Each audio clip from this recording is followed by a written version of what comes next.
வாடா தம்பி, என்னடா கையில காசோட வர? இந்தப்பா அரசு கொடுத்தாப்ல வட்டி அப்படியா? காசாமல. ஆமாப்பா ஆமாப்பா, 2 மாத வட்டி காசு கொடுக்கணும்.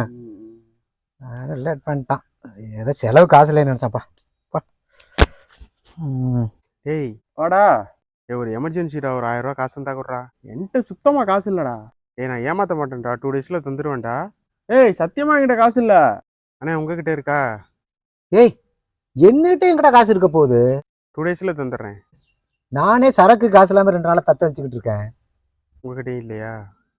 சரா நான் வரேன்டா, வயல்ல கொஞ்சம் வேலை இருக்கு. ஏய் அவர்கிட்ட காசு இருக்குடா. அவர்கிட்ட இருக்கா? இப்போதான்டா நான் கொடுத்தேன். அப்புறம் ஏன்டா போய் சொல்கிறான் அந்த ஆளு? அந்த லேப்டாப் எடுத்துட்டு வா. ஆமாம் என்ன பண்ண போகிற? அன்னியன் வெப்சைட்டில் கம்ப்ளைண்ட் பண்ண போகிறேன். அன்னியன் வெப்சைட்டா? இந்த மாதிரி ஆட்களுக்கெல்லாம் ஒரு கம்ப்ளைண்ட்டை போட்டு விட்டா தான் சரி வரும். பிரச்சனை என்னவென்று அந்நியனிடம் சொல்.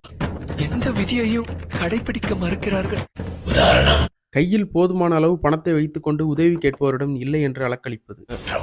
பெயர் பி ராமானுஜம். அடையாளம், எந்த பக்கத்தில் இருந்து பார்த்தாலும் காமெடியாக இருப்பார்.